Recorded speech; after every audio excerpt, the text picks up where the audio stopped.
नमस्कार दोस्तों, स्वागत है आप सभी का पाथफाइंडर पर।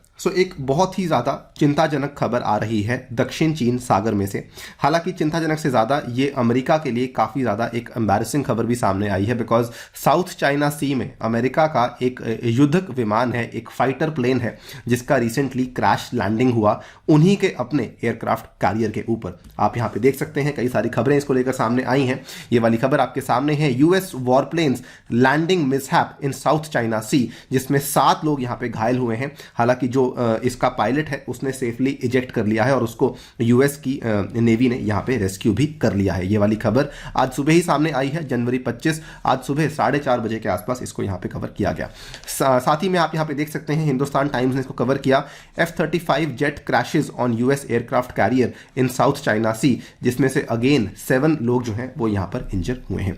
नाउ बात करेंगे इस क्रैश के बारे में, very briefly I will talk about कि ये क्रैश क्या क्यों हुआ है, क्या वजह है जो कि यहाँ पे दी गई है। बट मोर इंपॉर्टेंटली हम लोग एक बिगर पिक्चर को देखने वाले हैं कि असल में साउथ चाइना सी में जो टेंशंस हैं वो किस लेवल तक यहाँ पर चल रही हैं। चलिए शुरू करते हैं दोस्तों मेरे साथ। मेरा नाम है अनिरुद्ध। इस लेक्चर की पीडीएफ को यदि आप लोग डाउनलोड करना चाहते हैं तो यहाँ पर दिए गए टेलीग्राम चैनल के माध्यम से कर सकते हैं। इसके अलावा आप लोग जुड़ सकते हैं using this particular handle on the Unacademy app as well. आगे बढ़ने से पहले आपको बताना चाहूंगा कि अनअकैडमी रिपब्लिक डे के स्पेशल अवसर के ऊपर आपके लिए एक स्पेशल ऑफर लेकर आया है, जिसमें कि अगर आप लोग 1 साल का कोई भी कोर्स खरीदते हैं, भले वो जीएस का कोर्स हो भले वो कॉम्बो का कोर्स हो, तो उस केस में आपको 6 मंथ्स की फ्री एक्सटेंशन अनअकैडमी अवेलेबल करवा रही है।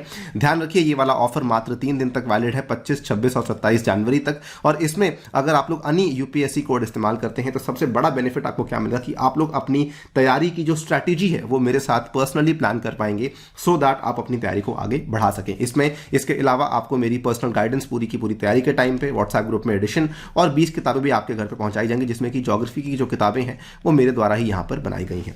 ऑल राइट, तो यहां पर आप देख सकते हैं कि 7 sailors were injured on Monday जब एक pilot of the US F-35 fighter jet crashed on the deck of the USS Carl Vinson aircraft carrier. तो ऑब्वियसली ये यूएसए के लिए काफी एम्बैरेसिंग बात है कि उनका एक बहुत ही ज्यादा एडवांस्ड फाइटर प्लेन F-35 केवल यूएसए का ही नहीं दुनिया का one of the most advanced fighter jet माना जाता है, और उसकी क्रैश लैंडिंग हुई है वो भी उनके एयरक्राफ्ट कैरियर के ऊपर। ये उनकी यूएस नेवी का स्टेटमेंट आया है that the incident happened in the South China Sea during a routine flight operation. So ये आपने देखा होगा कि इस तरीके से जो आपके विमान होते हैं वो किस तरीके से आपके एयरक्राफ्ट कैरियर का जो लैंडिंग डेक बना होता है वहां पर आके लैंडिंग कर रहे होते हैं। तो ड्यूरिंग द लैंडिंग जब ये यहां पे लैंड कर रहा था उस टाइम पर असल की इसकी क्रैश लैंडिंग हुई है, जिसके चलते ये वाला इंसिडेंट हमें यहां देखने को मिला है।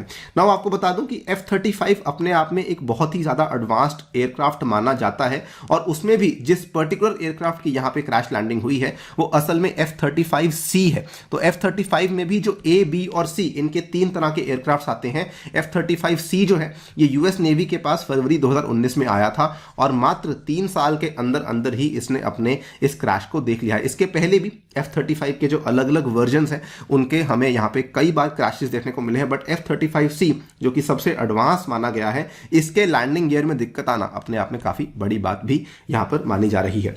ये क्रैश किस वजह से हुआ? जब कमेंट के लिए यूएस नेवी को यहाँ पे संपर्क किया गया तो उनके द्वारा यहाँ पे कोई डिटेल्स नहीं दी गई है। उन्होंने कहा है no details were provided on the cause of the incident और the fate of the aircraft. साथ ही में उन्होंने यहाँ पे स्टेटमेंट दिया that the cause of the in flight mishap is under investigation. They have also informed कि अभी तक उन्होंने अभी तक कोई इन्फॉर्मेशन नहीं दी है कि क्या फाइटर जेट की कंडीशन यहाँ पे सही है, वो भी नहीं बताया गया है, और यूएसएस कार्ल विंसन का यहाँ पे क्या हुआ है उसके बारे में भी जानकारी यहाँ पर नहीं दी गई है।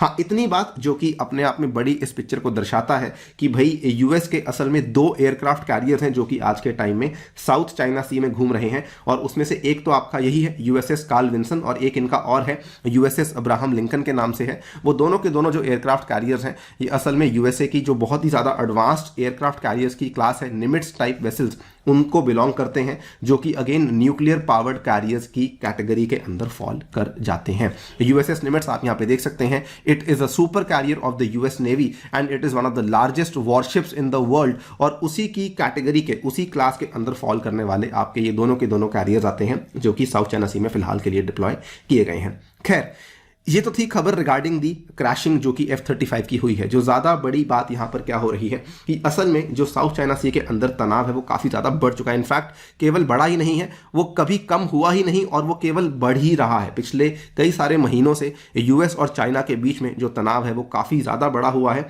और वो वाला हमें कई सारे ऐसे इवेंट्स हो रहे हैं जो कि इसकी तरफ दर्शा रहे हैं कि आगे जाकर भी ये प्रॉब्लम्स कम नहीं होने वाली हैं। द हिंदू की ये वाली खबर आप यहाँ पे देख सकते हैं, यूएस वॉरशिप्स साउथ चाइना सी पैसेज स्पार्क्स रो, ये वाली खबर जनवरी 20 की है। तो जस्ट जनवरी 20 की बात है जब यूएस की एक वॉरशिप जिसका नाम है यूएसएस बेन फोल्ड, ये एक डिस्ट्रॉयर है जिसके ऊपर गाइडेड मिसाइल्स लगी हुई थी। ये वाले डिस्ट्रॉयर ने साउथ चाइना सी के थ्रू सेलिंग करी in the vicinity of the Paracel islands. Paracel islands एक ऐसे आइलैंड्स हैं जिसके ऊपर चाइना और वियतनाम दोनों ही क्लेम करते हैं, यानी कि एक डिस्प्यूटेड टेरिटरी है। और इस पर्टिकुलर आइलैंड्स के जस्ट बाजू में से यूएस ने अपने डिस्ट्रॉयर को निकाला जिसका नाम था बेनफोल्ड। और इस पर्टिकुलर इवेंट के चलते भी काफी ज्यादा तनाव बढ़ा था दोनों देशों के बीच में।